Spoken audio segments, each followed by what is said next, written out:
देव्यै शिवायै सततं नमः। नमः प्रकृत्यै भद्रायै नियता प्रणता स्मतां भगवत्यै श्रीवृन्दायै नमः। पुनः पुष्पाणि गृहीत्वा ॐ विष्णोराटमसि विष्णोः स्वपुत्रेष्ठ विष्णोः स्यूरसि विष्णोर्ध्रुव वैष्णवमसि विष्णवे त्वा। भगवते पुराण पुरुषोत्तमाय श्री कृष्णचंद्राय नमः। ध्यानार्थे पुष्पाणि समर्प्य एतानि गन्धाक्षत पुष्पाणि समर्पयामि त्वाङ्गन्धर्वा अखनस्त्वामिन्द्रस्त्वां त्वामोखधे सोमो राजा विद्वान्यक्षमादमुच्यत। ओखधेः प्रतिमोदध्वं पुष्पवतेः प्रसुवरीः अश्वा इव सज्जितवरीर्वीरुधाः पालयिष्णवः तुलसीमिहेमरूपाञ्च रत्नरूपाञ्च मञ्जरीं भवमोक्षप्रदां तुभ्यमर्पयामि हरिप्रियां। भगवते पुराण पुरुषोत्तमाय नमः। तुलसी ब्रह्मा गुरुर्विष्णु गुरुर्देवो महेश्वरः गुरुः साक्षात् परं ब्रह्म। नमः अखण्डमण्डलाकारं व्याप्तं येन चराचरं तत्पदं दर्शितं येन श्रीगुरवे नमः। वेहे प्रजानानां अस्तो दशवीरगुं सर्वगुं स्वस्थ एयात्मशनि प्रजा शनि पशु शनि लोकधान्यभयशनि अग्निः प्रजां बहुलां मे करोत्वन्नं पयोरेतो अस्मासु दत्त कर्पूरेण नीराजनं समर्पयामि। भगवते पुराण पुरुषोत्तमाय नमः। जलेन शीतलीकरणं तदेवाग्निस्तदादित्यस्तद्वायुस्तदुचन्द्रमाः तदेव शुक्रं तद्ब्रह्म तापस्य प्रजापतिः। पुष्पैः देवाभिवन्दनं पश्चादात्माभिवन्दनं करौ संशोध्य पुष्पाणि गृहीत्वा निवेदयेतों यजनेन यज्ञमयजन्त देवास्तानि धर्माणि प्रथमान्यासन्न तेहनाकं महिमानः सचन्त यत्र पूर्वे साध्याः सन्ति देवाः। एकदन्ताय विद्महे वक्रतुण्डाय धीमहि तन्नो दन्ति प्रचोदयात्। ॐ कात्यायन्यै च विद्महे कन्याकुमार्यै च धीमहि तन्नो दुर्गी प्रचोदयात्।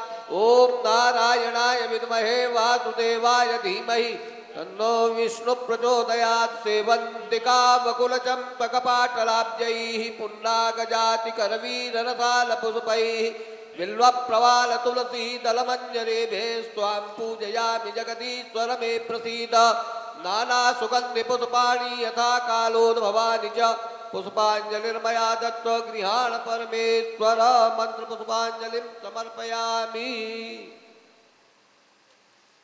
बोलिए भागवत भगवान की, श्री कृष्णचंद्र भगवान की, कामतानाथ भगवान की, मंदाकिनी गंगा की, अनुसुईया माता की, पवन सुत हनुमान जी महाराज की। हर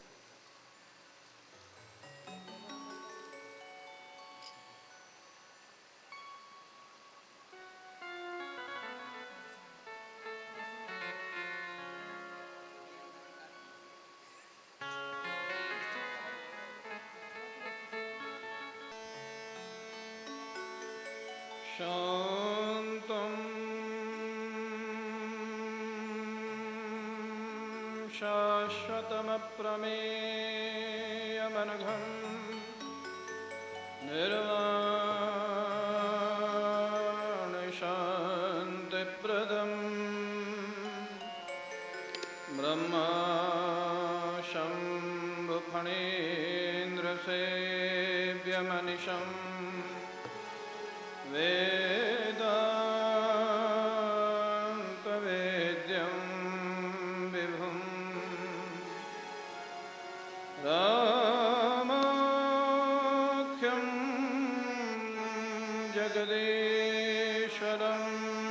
सुरगुरुं माया मनुष्यं हरिं वन्देऽहं करुणाकरं रघुवरं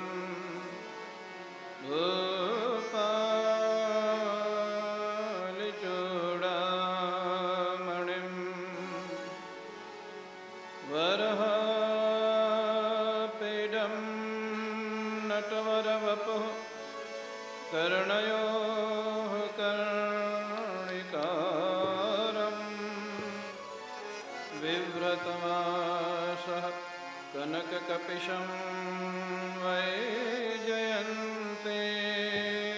च मालां रन्ध्रानुवेणोरधरसुधया पूरयन् गोपवृन्दैः वृन्दारण्यं स्वपदरमणं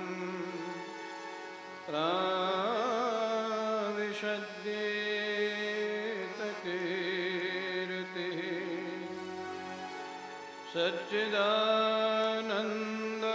सच्चिदानन्दरूपाय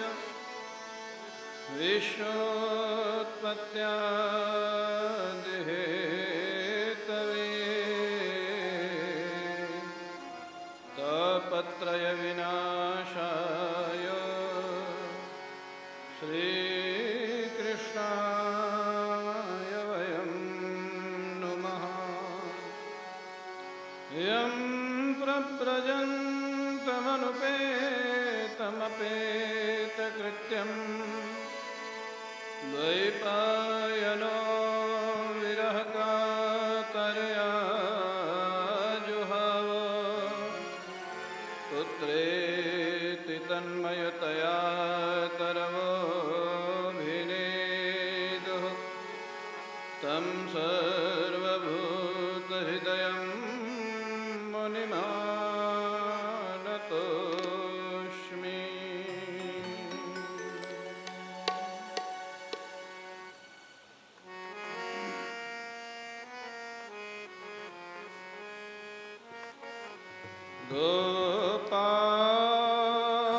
गोपाल राधे कृष्ण गोविंद गोविंद गोपाल राधे कृष्ण गोविंद गोविंद गोपाल राधे कृष्ण गोविंद गोविंद गोपाल राधे कृष्ण गोविंद गोविंद गोपाल राधे कृष्ण गोविंद गोविंद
कामदगिरि भगवान की जय। श्री सद्गुरुदेव भगवान की जय। जय जय श्री राधे।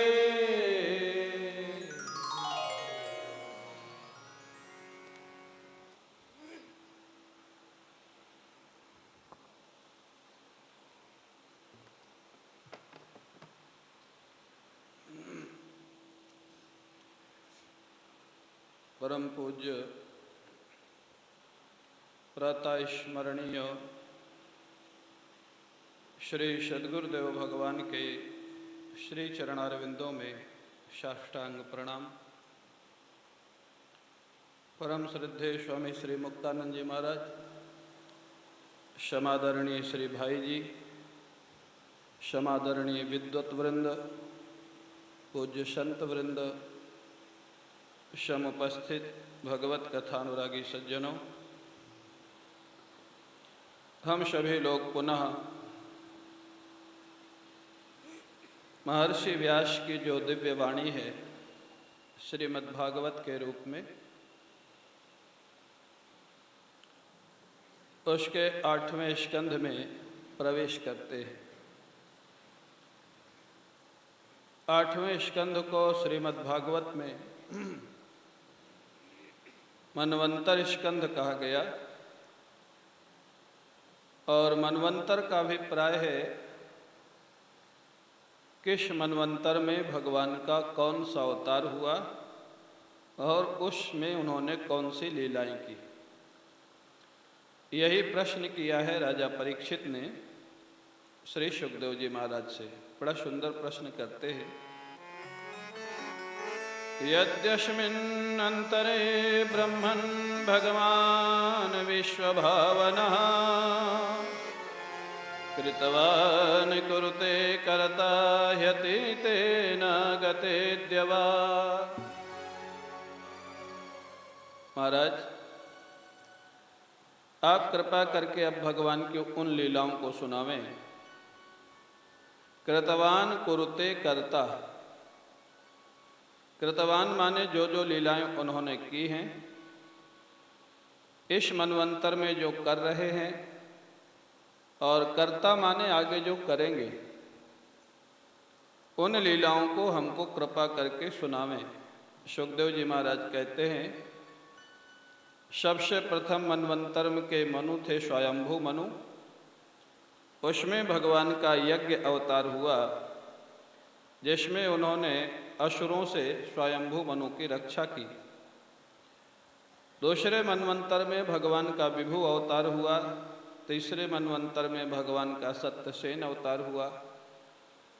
चौथे मनवंतर में भगवान का हरि अवतार हुआ जिसमें उन्होंने गजेंद्र को ग्राह से मुक्ति दिलाई।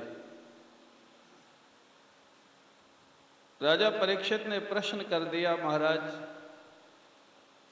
भगवान का अवतार प्रायः भक्तों के लिए होता है और भक्ति प्रायः मनुष्य शरीर में ही होती है। एक गजेंद्र और ग्राह के लिए भगवान का अवतार कैसे हुआ? एक या कोई विशिष्ट प्राणी थे पिछले जन्म के? वो हमको कथा आप सुनाने की कृपा करे। सुखदेव जी ने कहा, एक त्रिकूट नाम का विशाल पहाड़ था जो क्षीर सागर से घिरा हुआ था। उसकी तलहटी में बड़ा सुंदर उपवन था और उस उपवन के मध्य में एक सुंदर सरोवर था। सरोवर में कमल के पुष्प खिले रहते थे, भ्रमर उसमें गुंजार करते थे। इतनी सुंदर तलहटी थी कि स्वर्ग के देवता और अप्सराएं भी वहां पर आ जाते थे। वो जो मदमस्त गजेंद्र था अपने परिवार के साथ उसी जंगल में निवास करता था, उसी सरोवर में स्नान पान करता था। एक दिन वो जो गजेंद्र था, मध्याह्न के समय उसको पिपासा लगी। अपने परिवार के साथ हो जाता है सरोवर में। पपौ निकामम निज पुष्करोद्धृतम आत्मान मदभि स्नपयन गतक्लमः। खूब महाराज जल पिया। जल पीने के बाद स्नान किया और स्नान के बाद अपने परिवार वालों के ऊपर पानी फेंकने लग गया, जल क्रीड़ा करने लग गया। उसी सरोवर में एक ग्राह रहता था। ग्राह तो आप लोग जानते हैं ना, मगरमच्छ। और धीरे धीरे हाथी को पकड़ने के लिए जल के अंदर अंदर आ रहा था। लेकिन गजेंद्र को कुछ मालूम नहीं, वो तो परिवार के साथ अपना जल क्रीड़ा कर रहा था, एक मदहोश गृहस्थ की तरह। बेहोश कहें, मदहोश कहें, जिसको अपनी मौत का याद नहीं है, मौत को ध्यान में नहीं रखता, भगवान को ध्यान में नहीं रखता, परिवार में लगा रहता है और उसका काल धीरे धीरे उसके पास आता रहता है। आता रहता है कि नहीं?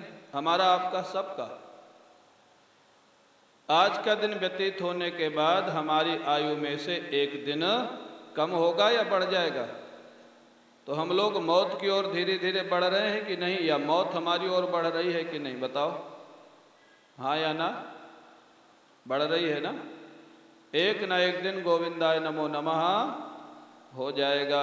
हो जाएगा कि नहीं? नहीं बोल रहे, मत बोलो। नहीं बोलोगे तब भी होगा।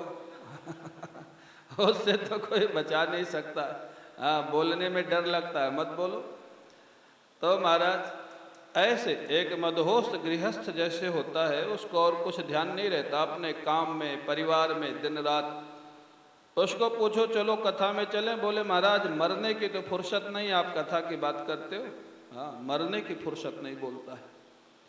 क्या धर्मराज आपसे अनुमति लेकर के अपने दूत भेजेंगे कि अब फुर्सत में हो कि नहीं? हाँ, जब फुर्सत होगी तब जमदूत आएंगे, क्या लेने के लिए? नहीं। हाँ, वो तो जहाँ समय पूरा हुआ, जहाँ भी होगे वहीं से उठा लेंगे। हाँ, आपको एक मिनट की भी छूट नहीं मिलेगी।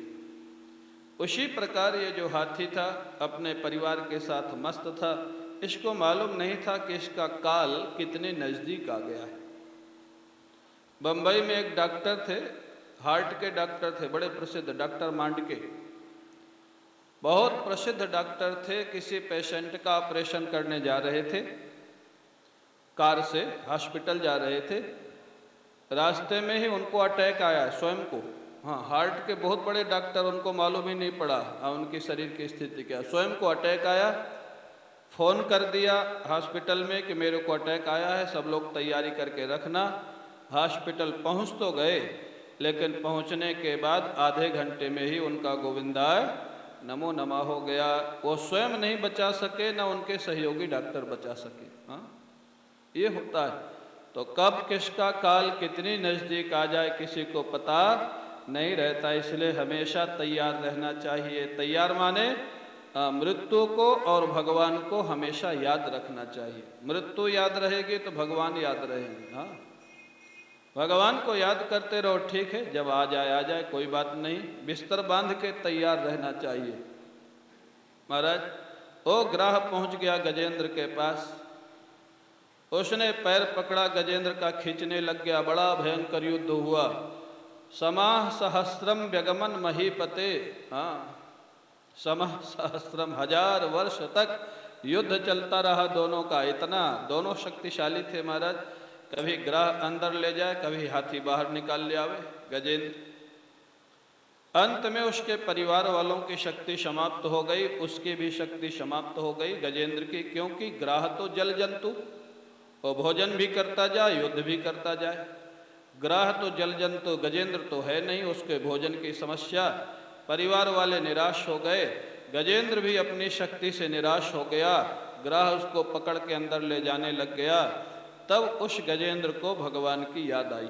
हाँ, अपनी शक्ति और सहयोगियों की शक्ति जब जीरो हो गई, उस अवस्था में गजेंद्र ने भगवान को पुकारा। हाँ, दोनों शक्ति जब जीरो हो जाती है तब लाइन जुड़ जाती है। हाँ, एक महात्मा कहते थे, देखो जब विदेश में फ़ोन करना होता है ना, तो 00 लगाना पड़ता है कोड के लिए, 00 लगता है ना। तो बोले भगवान विदेश में ही रहते हैं ना, वैकुंठ विदेश ही है। हाँ, बोले वहाँ भी लाइन जुड़ानी हो तो 00 जब तक नहीं लगेगा तब तक लाइन नहीं जुड़ेगी। हाँ, 00 माने अपनी शक्ति का भरोसा छूट जाए और सहयोगियों की शक्ति का भरोसा छूट जाए, उस अवस्था में जब प्रार्थना करोगे तो भगवान तुरंत आपके पास आ जाएंगे महाराज। उसी अवस्था में गजेंद्र ने प्रार्थना की, इसलिए गजेंद्र मोक्ष बड़ा प्रसिद्ध है।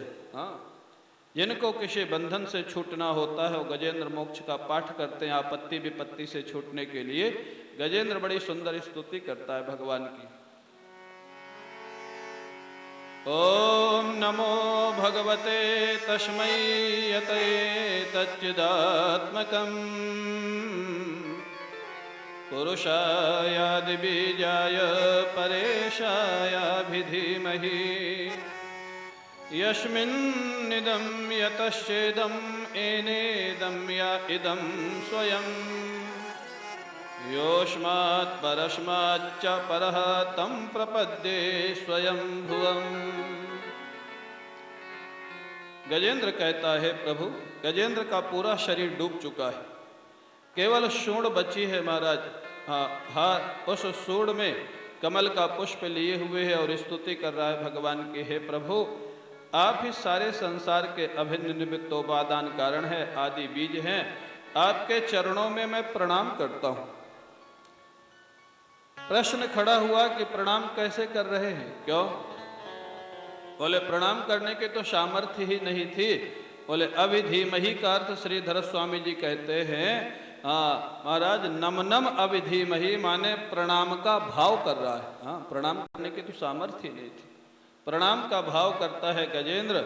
और गजेंद्र आगे कहता है, प्रभु मैं जानता हूं आपका स्वरूप निर्गुण निराकार है, फिर भी आप अपने भक्तों के लिए सगुण साकार रूप धारण करके आ जाते हैं। तथापि लोकाप्य संभवाय स्वमाया तान्यन काल मृच्छति। हे प्रभु आप कृपा करें, इस ग्रह के फंदे से मेरे को मुक्ति दिलावें। जैसे महाराज प्रभु ने ये हृदय की पुकार सुनी गजेंद्र की, महाराज भगवान को छंदोमयन गरुड़ेन, बड़ा सुंदर शब्द है। बोले शब्द की शक्ति से पहुंच गए। छंदोमयन गरुड़ेन माने शब्द की शक्ति से पहुंच गए महाराज। कैसे? जैसे महाराज हिंदी में कहते हैं महात्मा लोग, द्वारिकाधीश कह करके पुकार जैसे गजेंद्र ने, तो महाराज द्वारिका तो सुना, द्वारिका में धीश कहते कहते उसके पास आ गए। या गोविंद कह करके पुकारा तो गो तो सुना द्वारिका में, विंद पूरा होते होते गजेंद्र के पास आ गए। वही छंदोमयन गरुड़न माने शब्द की शक्ति। शब्द जितनी गति से चलता है उस गति से भगवान नारायण गरुड़ पर सवार होकर के गजेंद्र के पास पहुंच जाते हैं। बोलिए भक्तवत्सल भगवान की।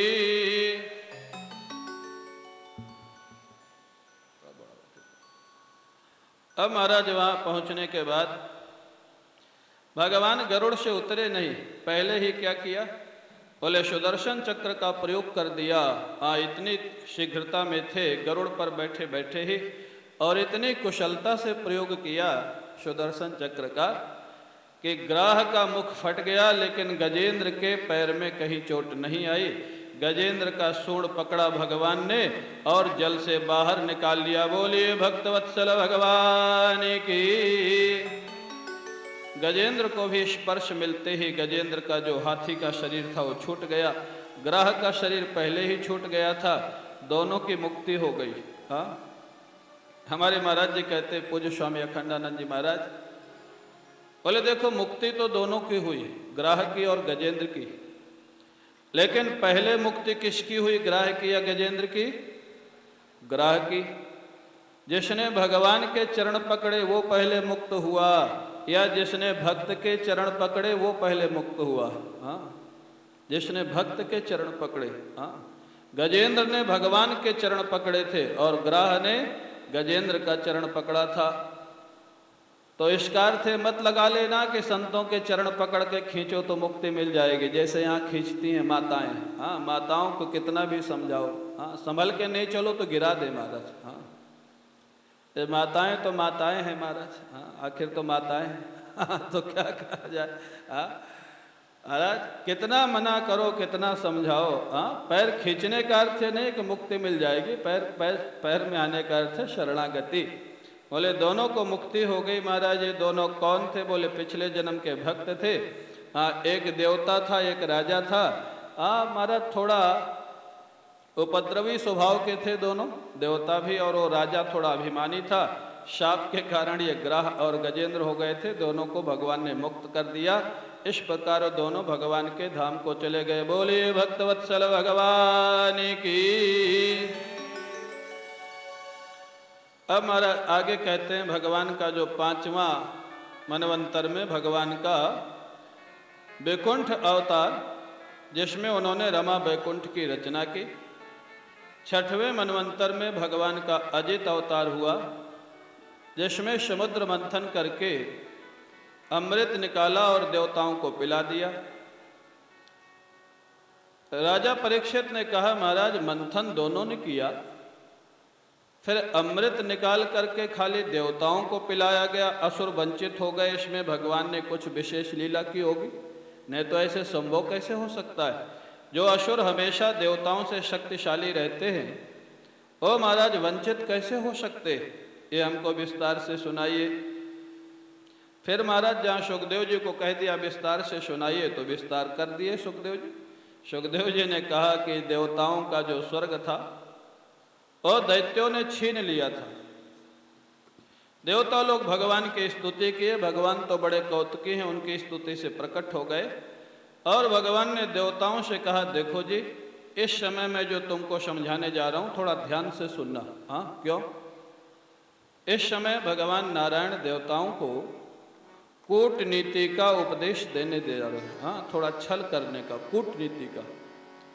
भागवत में सब कुछ है। हाँ, धर्म है, भक्ति है, ज्ञान है, वैराग्य है, राजनीति है, कूटनीति है। हाँ, लेकिन सदुपयोग करने के लिए, दुरुपयोग करने के लिए नहीं है। हाँ, उसी चीज का आप दुरुपयोग करें तो पाप हो जाएगा और सदुपयोग करें तो पुण्य हो जाएगा, सत्कर्म हो जाएगा। अब महाराज भगवान वहां बड़े सुंदर उपदेश देते हैं। हाँ, हंत ब्रह्मन् अहो शंभो हे देवा मम भाषितम् शृणुता वहिता सर्वे श्रेयो वह्स्याद्यथा सुराः। हे ब्रह्मा, भगवान शंकर, देवराज इंद्र, ध्यान से सुनना। ध्यान से सुनना जब कहा जाए मतलब कोई विशेष बात कही जा रही है। बोले महाराज क्या कह रहे हो? अरयोपि ही संदेहाः सत्य कार्यार्थ गौरवे। अगर तुम्हारा दुश्मन तुमसे ज्यादा शक्तिशाली है और दुष्ट है तो आप सीधे सीधे झगड़ा करके उससे पार नहीं पा सकते। बोले फिर क्या करें? बोले उस दुश्मन से एक बार मित्रता कर लेनी चाहिए, अपना काम बनाने के लिए भगवान उपदेश कर रहे। हाँ, बोले कब तक मित्रता किए रहे? बोले जब तक काम सफल ना हो जाए उसके बाद मित्रता छोड़ देना चाहिए। आप लोगों को सुन के लग रहा होगा कि ये तो बिना सिखाए लोग कर रहे हैं। हाँ, आप भागवत में क्यों सिखा रहे हो इसको? बिना सिखाए ही तो सारा समाज आज यही कर रहा है ना, धोखेबाजी का काम। तो भगवान क्यों सिखा रहे हैं? बोले भगवान धर्म के उद्देश्य से सिखा रहे हैं। आपका अगर विरोधी धर्मात्मा है तब गड़बड़ मत करना, अगर विरोधी दुष्ट है तो। विरोधी दुष्ट हुए, उसकी शक्ति ज्यादा हुए, सामने से आप सामना न कर सके तो छल का प्रयोग करना, ये धर्मशास्त्र आदेश देता है। हाँ? क्योंकि उद्देश्य है दुष्ट व्यक्ति को नीचे दबाना, अधर्मी को पीछे हटाना, धर्म को आगे लाना, ये उद्देश्य है। तो उद्देश्य प्रधान जीवन है। महाराज उन्होंने कहा अर्योपि संदेहा, दुश्मन से भी मित्रता कर लेनी चाहिए। बोले महाराज कहना क्या चाहते हैं? बोले तुम लोग असुरों से मित्रता कर लो। असुरों से? बोले हाँ, बलि से मित्रता कर लो, बलि ने स्वर्ग पे राज्य कर लिया था। ठीक है, मित्रता करके क्या करें? बोले समुद्र मंथन करना, अमृत निकलेगा और उस समय मैं आ जाऊंगा, अमृत तुम लोगों को पिला दूंगा, फिर युद्ध करना, फिर तुम लोग जीत जाओगे। देवराज इंद्र के लिए तो बड़ी बात नहीं थी महाराज, वो तो छल करने में बड़ा कुशल था। बोले ठीक है, बलि से जाके मित्रता कर ली। दोनों मिलकर के मंदरगिरी को उठा के ला रहे थे तो मंदरगिरी गिर पड़ा, आधे लोग उसी में दब गए। भगवान गरुड़ को लेकर के आए, मंदरगिरी को उठा करके समुद्र के किनारे पे रखा। मथानी तो आ गई समुद्र मंथन के लिए मंदराचल, अब रस्सी भी तो चाहिए ना। दधि मंथन जो लोग करते होंगे तो मथानी भी चाहिए, रस्सी भी चाहिए, तभी तो दधि मंथन होगा।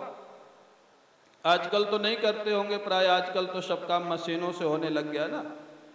मैंने देखा महाराज, दधि मंथन की भी मशीन आ गई आजकल। जो मट्ठा चलाते थे ना लोग पहले हाथ से, उसकी भी मशीन आ गई। अब तो रोटी बनाने की भी मशीन आ गई। मैंने देखा वृंदावन में अक्षय पात्र में रोटी बनाने की मशीन, आटा लगता जाता है, रोटी बनती जाती है, तैयार होके निकलती है बिल्कुल। अब केवल खिलाने की मशीन आनी बाकी है। ये विज्ञान क्या करेगा क्या नहीं करेगा। रोटी बनाने की मशीन आ गई, दही चलाने की मशीन आ गई, सारा काम मशीन से हो रहा है। पहले महाराज घर का काम लोग अपने हाथ से करते थे। तो योगासन की अलग से जरूरत नहीं पड़ती थी। झाड़ू पोछा करना, चक्की चलाना, कुएं से पानी निकालना, योगासन अपने आप हो जाता था। आजकल अलग से जिम ज्वाइन करना पड़ता है, या वॉकिंग करनी पड़ती है, या वैद्य के पास जाना पड़ता है। तो महाराज अब वो महाराज मथानी तो आ गई, रस्सी चाहिए। बोले रस्सी कहाँ से लाई जाए? किसी ने कहा बासुकी नाग को बुला लीजिए। बासुकी नाग, बोले बासुकी नाग क्यों अपना शरीर तोड़वाएगा? जो रस्सी बनेगा शरीर टूटेगा उसका। अरे बोले जब सारा काम छल का ही चल रहा है तो एक छल और सही। बासुकी नाग को कह दीजिए कि अमृत निकलेगा तो तुमको भी पिलाया जाएगा, वो भी लालच में आ जाएगा। उसको भी बुला लिया गया। अब महाराज मथानी तैयार हो गई। भगवान ने सोचा कि जो असुर खोपड़ी के लोग होते हैं ना, आसुरी दिमाग के, इनका दिमाग थोड़ा उल्टा चलता है। उल्टे दिमाग के लोगों से काम लेना हो तो पहले से उल्टा बोलना चाहिए, तब वो सीधा करेंगे। ये भी सब सीखने की बातें। जो उल्टी खोपड़ी के लोग होते हैं ना, समाज में बहुत लोग ऐसे होते हैं जिनको आप जो काम बोलेंगे उसका उल्टा ही करेंगे। तो आप पहले पहचान कर लो कि कौन कैसा। उल्टी खोपड़ी का जो व्यक्ति है उससे सीधा काम बोलना ही नहीं चाहिए, उल्टा बोलो तब वो सीधा करेगा। भगवान जानते थे कि असुर उल्टी खोपड़ी के हैं महाराज। भगवान ने असुरों को कहा कि देखो जी, बासुकी नाग का मुख हम पकड़ लेते हैं, पूंछ तुम लोग पकड़ लो। क्योंकि वो उन्हीं को मुख पकड़ाना चाहते थे। असुर बोले क्यों? हम शक्ति में कम है, तपस्या में कम है, आपसे किस बात में कम है जो हम पूंछ पकड़ें? हम पूंछ नहीं पकड़ेंगे, हम तो मुख पकड़ेंगे। भगवान बड़े मुस्कराए, वो तो चाहते यही थे। बोले अच्छी बात है, तुम ही मुख पकड़ लो, हम पूंछ पकड़ लेंगे। क्यों? मुख जो पकड़ेगा, और जब बासुकी नाग के शरीर में गर्मी आएगी मंथन से तो विष निकलेगा, तो जो मुख पकड़ेगा विष उसी को तो जलाएगा। मुख पकड़ लिया महाराज, असुरों ने पूंछ पकड़ लिया, देवताओं ने, भगवान भी लग गए। मंदरगिरी चलने लग गया, अब वो डूबने लग गया। तो भगवान कच्छप भगवान बन करके मंदरगिरी को पीठ पे धारण कर लिए। बोले कच्छप भगवान की, कच्छप भगवान की। और जोर जोर से जो मंथन हुआ, विष निकला महाराज, भयंकर विष निकला बासुकी नाग के मुख से। देवता लोग तो बड़े प्रसन्न, दैत्य लोग जलने लग गए। मंथन बंद नहीं हुआ, और जोर से मंथन हुआ तो समुद्र से विष निकला, भयंकर हलाहल विष निकला। अब मंथन बंद हो गया। क्यों? कोई भी काम की प्रवृत्ति या निवृत्ति के प्रायः दो ही निमित्त होते हैं, या तो भय और या तो लोभ। आज सो समाज में व्याप्त है। प्रायः धर्मनिष्ठ लोगों को अगर छोड़ दिया जाए तो प्रायः लोग या तो भय के कारण काम कर रहे हैं या लोभ के कारण काम कर रहे हैं। लालच, लालच दे दो महाराज। आजकल तो परंपरा चल गई है। बोलते तुम्हारी क्या कीमत है बता दो, उतना पैसा ले लो, हमारा काम कर दो। बिक जाते हैं लोग महाराज। आज तो आपको मालूम है, ये बताने की जरूरत नहीं, एक से एक आगे बढ़ करके घोटाला आ रहे हैं। कोई किसी से पीछे नहीं, एक से एक आगे बढ़ करके महाराज। सब पैसे के लिए बिके हुए लोग हैं। तो भय और लालच, ये दो ही प्रायः सामान्य व्यक्तियों के प्रवृत्ति के कारण होते हैं। अब महाराज कहते हैं जैसे निकला विष, मंथन बंद हो गया भय के कारण। सभी लोग भगवान शंकर के पास गए, प्रार्थना करने लग गए। बड़ी सुंदर प्रार्थना करते हैं। देव देव महादेव भूतात्मन भूत भवन त्राहि पुनः शरणापन्नास्त्रैलोक्य दहनाद विषाद। हे भोले बाबा, आप हमारी रक्षा करें। आप ही इस त्रिलोकी को विष की ज्वाला से भस्म होने से बचा सकते हैं और कोई नहीं बचा सकता है। भोले बाबा ने उनकी प्रार्थना स्वीकार की। पार्वती जी से सलाह करके भगवान का स्मरण करके अंजलि लगा करके महाराज विष पान प्रारंभ कर दिया। यह है भगवान शंकर का स्वरूप। सारे संसार की रक्षा के लिए भगवान शंकर विष पान कर लेते हैं। थोड़ा सा विष जो अंजलि से नीचे गिर गया था, वही विष आज सारे संसार में विष के रूप में विद्यमान है, बचा हुआ है। नहीं तो भगवान शंकर सब पी गए थे। अगर वो 2-4 बूंद नहीं गिरता तो विष नहीं मिलता आजकल। हाँ, लेकिन फिर भी आप कल्पना करें, 2-4 बूंद जो बचा था वो सारे ब्रह्मांड में विष के रूप में है, और सारा तो भगवान शंकर पी गए। बोले अब रखें कहाँ इसको? हृदय में ले जाएं तो भगवान का निवास, और मुख में रखें तो भगवान की कथा कहनी। अब कहाँ रखें? तो उन्होंने अपने गले में रोक दिया विष को, और कुछ प्रभाव तो नहीं हुआ। लेकिन भगवान शंकर का जो गला था ना, वो श्याम वर्ण का हो गया। उसी दिन से भगवान शिव का एक नाम हो गया नीलकंठ भगवान। बोलिए नीलकंठ भगवान की। अब महाराज विष की समस्या समाप्त हो गई। फिर समुद्र मंथन होने लग गया।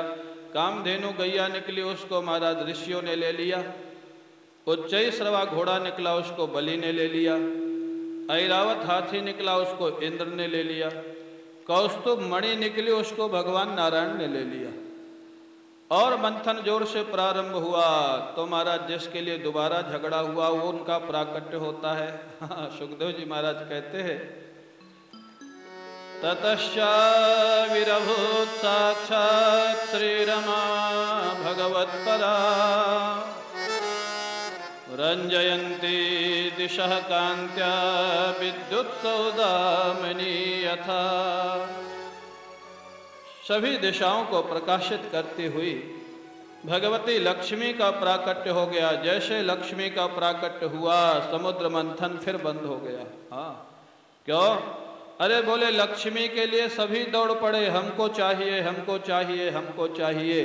ये जो लक्ष्मी का आकर्षण है ना, ये आज का नहीं है, जब से प्रकट हुई हैं तभी से चल रहा है। हाँ, ससुरासुर मानवाह लिखा है।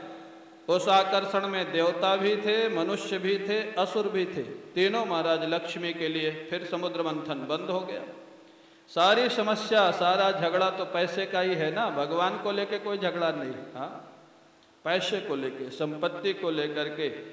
अब जब महाराज लक्ष्मी को सभी चाहने लग गए तो बड़ी समस्या हो गई। लक्ष्मी जी का पूजन किया गया, निर्णय किया गया लक्ष्मी जी स्वयं जिसका वर्ण करें वहीं जाएं। फिर जब सभी चाहते हैं तो निर्णय कैसे हुए? लक्ष्मी जी को हाथ में एक कमल की माला दे दी गई, और महाराज सारे लोग पंक्तिबद्ध होकर के बैठ गए। लक्ष्मी जी देखती हैं क्रम से, नूनम तपो यश नमन्यु निर्जय। सबसे पहले नंबर पर देखा दुर्वासा जी बैठे हुए। लक्ष्मी जी ने सोचा ये तपस्वी तो बहुत है, लेकिन इनको क्रोध बहुत आता है, इनका वर्ण करेंगे तो रोज ही झगड़ा होगा। हाँ, ये लक्ष्मी किसके पास रहती है ये इस प्रसंग में दिखाया गया है। जिसके जीवन में क्रोध बहुत होगा वो व्यापार में सफल नहीं हो सकता है। ग्राहक भाग जाएगा, ग्राहक नाराज हो जाएगा। हाँ, इसलिए व्यापारी को नरम होना चाहिए, कोमल होना चाहिए। हाँ, गांव में कहावत थी महाराज, आप लोग सब जानते हैं, इसी क्षेत्र की कहावत है। हाँ महाराज, शासन गरम, बनिया नरम, और कन्या को शर्म। ये पुरानी कहावत है गांव की। प्रशासन अगर गर्म नहीं होगा, चुस्त नहीं होगा तो अव्यवस्था फैल जाएगी। व्यापारी अगर नरम नहीं होगा तो व्यापार में उन्नति नहीं कर पाएगा, और कन्या को अपने शील की स्वयं लज्जा नहीं होगी तो अपने शील की रक्षा नहीं कर सकेगी। लेकिन ये कलयुग का प्रभाव है, तीनों उल्टा हो गए। हाँ, शासन नरम हो गया। हाँ, कितना भी कुछ करो। हाँ महाराज, बाहर घूम रहे हैं, मर्डर करके भी बाहर घूम रहे हैं, घोटाला करके भी बाहर घूम रहे हैं। अब तो थोड़ा अन्ना हजारे जी के कारण कुछ लोग जेल जा रहे हैं। हाँ, कृष्ण जन्मभूमि कई लोग पहुंच गए। हाँ, कृष्ण जन्मभूमि। हाँ महाराज, कल मैं देख रहा था न्यूज में, तो उसमें जो हेडिंग दिया था मेरे को बड़ी हंसी आई। बोले इंडिया की जेल टीम, हाँ उसमें सबको दिखा रहे थे जो जो जेल में है इस समय, बड़े बड़े धुरंधर। बोले इंडियन जेल टीम, हाँ क्रिकेट टीम जैसे होती ना इंडियन क्रिकेट टीम, ऐसे इंडियन जेल टीम। हाँ बड़े बड़े लोग महाराज जेल जा रहे हैं अब तो। हाँ ठीक है, बड़ी अच्छी बात है, खुशी की बात है। तो महाराज, तो व्यापारी को प्रशासन गर्म नहीं होगा तो अब व्यवस्था होगी। इस समय उल्टा हो गया, प्रशासन नरम हो गया और व्यापारी गर्म हो गया। और आगे कन्या, आगे हम नहीं बोलेंगे, आप जानते ही हैं सब महाराज। हाँ, आज उसी का दुष्परिणाम है जो समाज में हो रहा है। लक्ष्मी जी ने दुर्वासा जी का वर्णन नहीं किया। बोले आगे बढ़ी, आगे देखा तो बृहस्पति जी बैठे हैं। बोले ज्ञानी तो बहुत हैं लेकिन इनकी ममता समाप्त नहीं हुई है। हाँ, परिवार के प्रति जहाँ कोई ममता होगा वहाँ भी महाराज जो बड़े बड़े व्यापारी हैं ना, मैंने सुना है ये जो महाराज स्टील के बहुत बड़े व्यापारी हैं मित्तल जी, एलन मित्तल, वो जब अपने ऑफिस में बैठते हैं चेयर पर, वो कहते हैं इस समय मेरा कोई रिश्तेदार नातेदार नहीं, इस समय मैं केवल यहाँ पर चेयरमैन हूँ, बस केवल व्यापार की बात करो, रिश्तेदारी नातेदारी की बात मत करो। हाँ महाराज, इस ढंग से जब व्यवस्था चलती है तभी व्यवस्था होती है। जहाँ ममता मोह होगा, पक्षपात होगा, वहाँ काम नहीं चलेगा। उनका भी महाराज वर्णन नहीं किया लक्ष्मी जी ने। ब्रह्मा जी बैठे थे आगे, ब्रह्मा जी को देखा। बोले हैं तो सृष्टि के रचयिता, लेकिन ये सरस्वती पर मोहित हो गए थे, इनका भी वर्णन नहीं किया।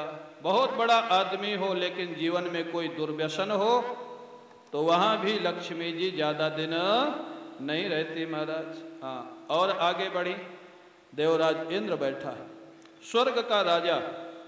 लक्ष्मी जी ने कहा है तो स्वर्ग का राजा, लेकिन कोई भी दैत्य आक्रमण करता है तो ये भाग खड़ा होता है, ये भागेगा तो मेरे को भी भागना पड़ेगा। ऐसे व्यक्ति का भी वर्णन लक्ष्मी जी नहीं करती हैं। जो महाराज हाँ डरपोक व्यक्ति होता है उसका वर्णन लक्ष्मी जी नहीं करती। व्यापार में जोखिम उठाने का साहस होना चाहिए, तभी व्यापार में व्यक्ति सफल होगा। और आगे बढ़ी तो भगवान शंकर बैठे। हाँ, भोले बाबा, भोले बाबा को कोई लक्ष्मी की जरूरत नहीं, लेकिन बैठे, वो तो अपनी मौज में बैठे हुए। लक्ष्मी जी ने देखा है तो बड़े निष्प्रिय, बड़े शक्तिशाली हैं, लेकिन इनकी वेशभूषा ठीक नहीं है। हाँ, विभूति लगाए हैं, बागंबर पहने हैं। अरे पैसा कमाने के लिए थोड़ा पर्सनालिटी भी ठीक होनी चाहिए महाराज। हाँ, व्यापार करने के लिए पहला इंप्रेशन तो उसी का पड़ेगा ना। कहीं व्यापार करने जाओगे, कंपनी में जाओगे, हाँ फटे पुराने कपड़े पहन के पहुंच गए तो कोई पूछेगा नहीं, सोचेगा नौकर है कहीं का। हाँ महाराज, ठीक होना चाहिए वेशभूषा। और आगे बढ़ी महाराज, देखा कोई व्यक्ति पीताम्बर ओढ़ के सोए हुए। लक्ष्मी जी ने पूछा ये कौन है? बोले यही नारायण है महाराज, विष्णु भगवान। तब तक विष्णु भगवान उठ के खड़े हो गए। लक्ष्मी जी ने कहा इनमें सारे सद्गुण हैं लेकिन थोड़ी कमी है। हाँ, ये लक्ष्मी का स्वभाव। लक्ष्मी का स्वभाव माने जिनके पास बहुत पैसा होता है और भगवान से संबंध नहीं होता, ये उनका स्वभाव। हाँ, पैसे वालों का, लक्ष्मी का स्वभाव। भगवान में भी कमी निकाल दे, महात्मा में भी कमी निकाल दे। हाँ, जो बड़े बड़े पैसे वाले होते हैं ना, वो महाराज पीछे से कहते हैं महाराज में बाकी सब तो ठीक है, लेकिन वो जरूर लगा देते हैं। जैसे लक्ष्मी जी ने लगा दिया ना, विष्णु भगवान में बाकी सब ठीक है लेकिन। बोले देवी जी यहाँ क्या लेकिन है? अरे बोले मेरा स्वयंवर हो रहा था तो उठ के तो बैठना चाहिए, ये सो रहे हैं पीताम्बर ओढ़ के, ये कोई बात है? लेकिन सर्वश्रेष्ठ तो यही है, वर्ण तो इन्हीं का करूंगी। लक्ष्मी जी ने विष्णु भगवान को जयमाला पहना दी और लक्ष्मी नारायण भगवान का विवाह हो गया। बोलिए लक्ष्मी नारायण भगवान की। तो अंतिम निष्कर्ष क्या निकला? लक्ष्मी जी कहाँ रहती हैं? भगवान नारायण के पास। हमेशा अगर लक्ष्मी जी को रखना है तो नारायण से जुड़ के रहना पड़ेगा। अकेले लक्ष्मी जी कहीं हमेशा नहीं रहती है, आज वहाँ कल वहाँ, स्थान बदलती रहती है महाराज। हाँ, अब समुद्र मंथन फिर प्रारंभ हुआ। अब क्या करें? लक्ष्मी जी तो नारायण के पास चली गई। 16 वर्ष की एक कन्या निकली, लाल लाल जिसकी आंखें थी। इसका नाम था वारुणी। वारुणी, वारुणी जानते हो आप लोग? जानते हो? वारुणी मदिरा, मदिरा जानते हो? हाँ, संकोच से बोल नहीं रहे, जानते तो सब है। हाँ, सोचते हैं बोलेंगे तो पकड़े जाएंगे कि कहीं लेते तो नहीं है। हाँ, वारुणी मदिरा निकली महाराज, ये भी समुद्र से निकली। हाँ, वारुणी मदिरा निकली। असुरों ने कहा ये हम लेंगे, देवताओं ने कहा तुम्हारे लायक है, तुम ही ले लो इसको।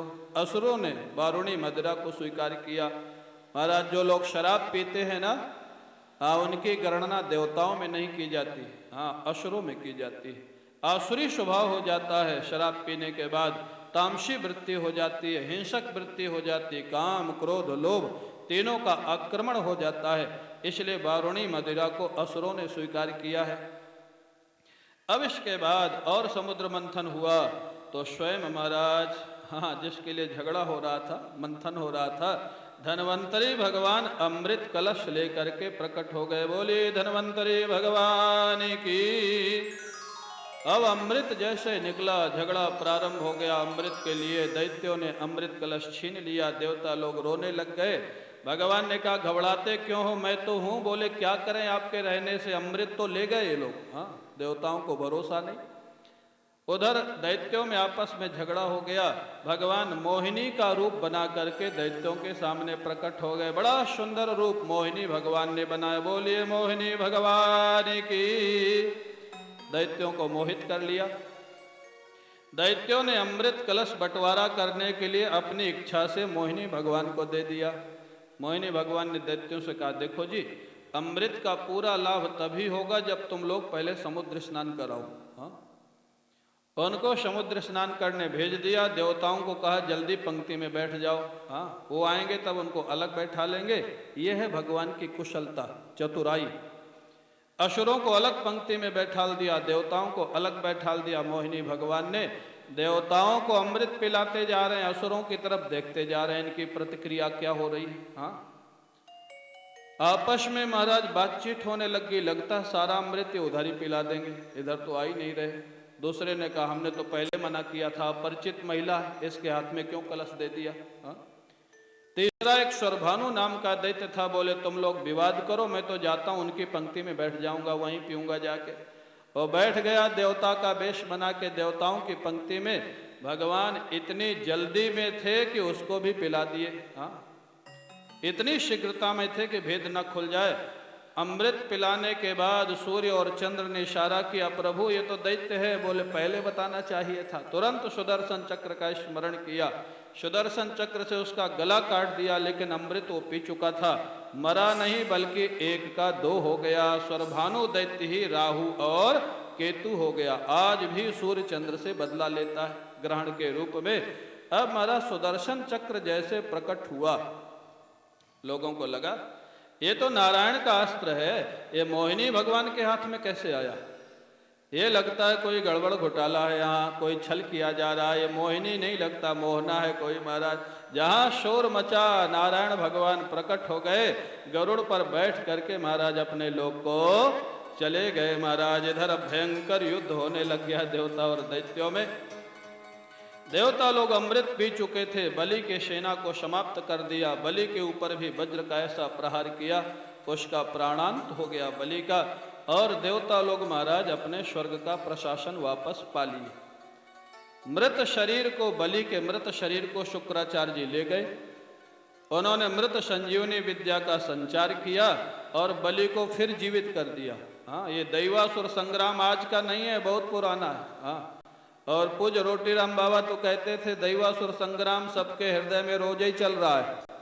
बोले क्या? अरे एक बुद्धि कहती चलो सत्संग में, दूसरी कहती बुद्धि कहती है चलो सिनेमा में। यही तो दैवासुर संग्राम है। हाँ, दो मन हो जाते, अंदर रोज झगड़ा चलता है।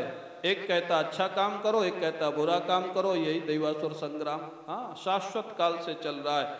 समष्टि में और व्यष्टि में महाराज शुक्राचार्य जी ने जीवित कर दिया बलि को। बड़ी शक्ति मिली, रथ घोड़े शस्त्र अस्त्र सब उनको वापस दे दिए। बलि जब जीवित हो गया तो वापस स्वर्ग में आक्रमण कर दिया, शंख बजा दिया। देवराज इंद्र ने सोचा अभी अभी तो इनका काम करके आया हूं, ये फिर आ गया, ये जीवित कैसे हो गया। पुनः अपने गुरु जी के पास गए, बृहस्पति जी के पास, गुरुदेव ये बलि तो फिर आ गया, अब हम लोग क्या करें। बृहस्पति जी ने कहा, देवराज इंद्र अब तुम कुछ नहीं कर सकते हो, तुमको स्वर्ग छोड़ के भागना होगा। देवराज इंद्र ने कहा, भाग तो जाएंगे महाराज, लेकिन आप ये तो बताओ कि वापस कब लौटेंगे। भागना हमारा कोई नया काम नहीं, हो तो रोज ही की प्रैक्टिस है। हाँ, कभी भी भागना पड़ता है, कोई भी दैत्य आक्रमण करता भागना तो पड़ता ही हमको।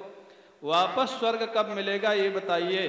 बृहस्पति जी ने तभी बता दिया, जिस गुरु की कृपा से बलि को ये शक्ति प्राप्त हुई है, उसी गुरु शुक्राचार्य की बात जब एक दिन नहीं मानेंगे तब तुमको वापस स्वर्ग मिलेगा। तब तक तुम लोग गुफाओं में, कंदराओं में निवास करो, तपस्या करो।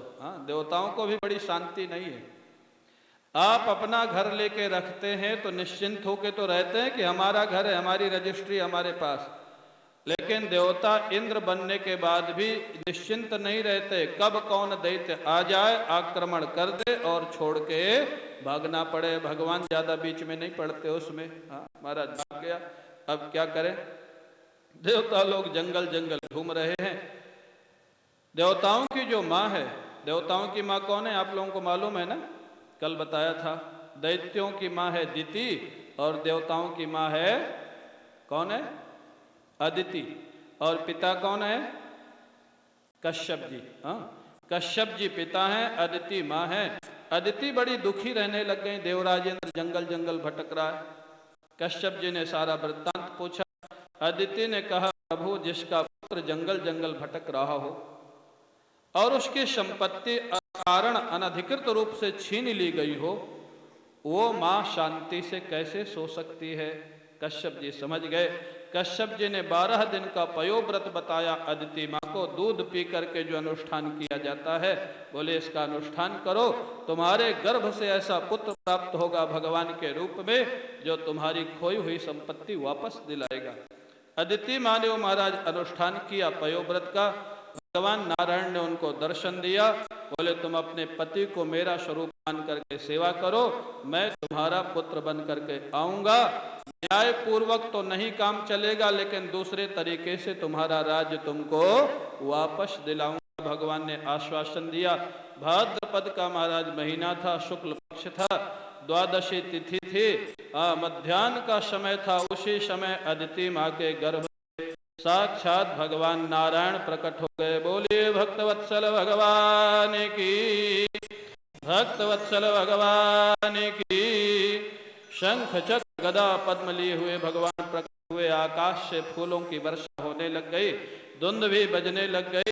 महाराज कश्यप जी ने, अदिति ने बड़ी प्रार्थना की। उसके बाद उन्होंने महाराज कहा, प्रभु आप बालक बन जाइए। बड़ी सुंदर बात कहते उन्होंने।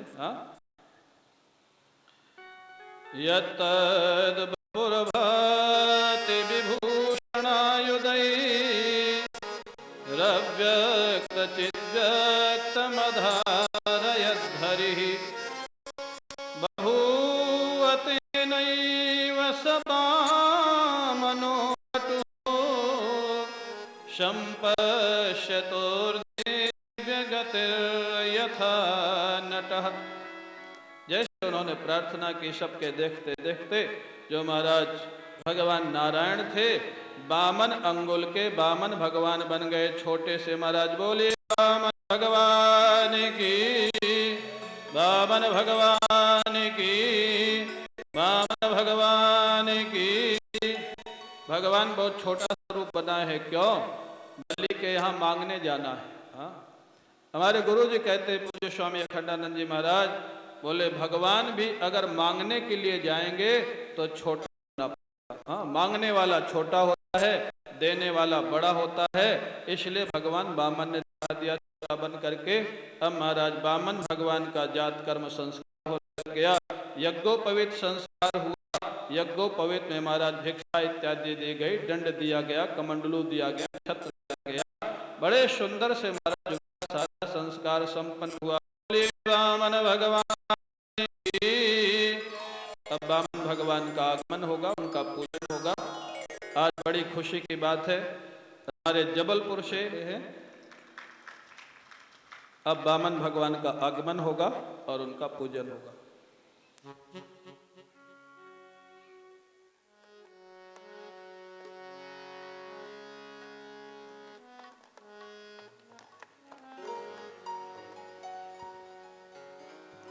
हेलो हेलो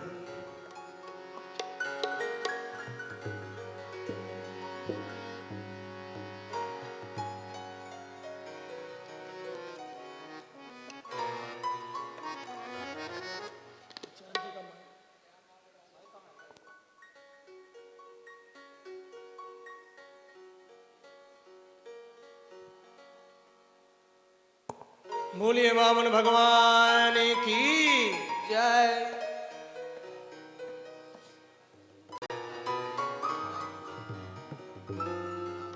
चलो आयोजक, चलो पूजन करो वामन भगवान का।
पुनन्तु मनसा धिया पुनन्तु विश्वा भूतानि जात वेद पुनीहि मां पुष्पाणि गृहीत्वा ओं मा स्वस्ति न इन्द्रो वृद्धस्रवा स्वस्ति न पूषा विश्ववेदाः स्वस्ति नस्तार्क्ष्यो अरिष्टनेमि स्वस्ति नो बृहस्पतिर्दधातु स्वस्ति श्रीमन्महागणाधिपतये नमः। गन्धाक्षत पुष्पाणि गृहीत्वा संकल्पं कुर्यात् ओं विष्णोर्विष्णोराज्ञया प्रवर्तमानस्य ब्रह्मणो निद्युति परार्धे श्वेतवाराकल्पे जम्बूद्वीपे भरतखण्डे भारतवर्षे आर्यावर्ते देशान्तर्गते ब्रह्मावर्ते विन्ध्यक्षेत्रे भगवत्याः श्रीमन्दाकिन्याः दक्षिणकूले तत्श्री चित्रकूटे रामायण मंडल प्रांगणान्तर्गते गुरुधन्नाम संवत्सरे सूर्ये दक्षिणायने मासानामुत्तमे मासे दामोदर मासे शुभे कृष्णे पक्षे कृष्णपक्षी पंचम्यां तिथौ शुभे रविवासरान्वितायां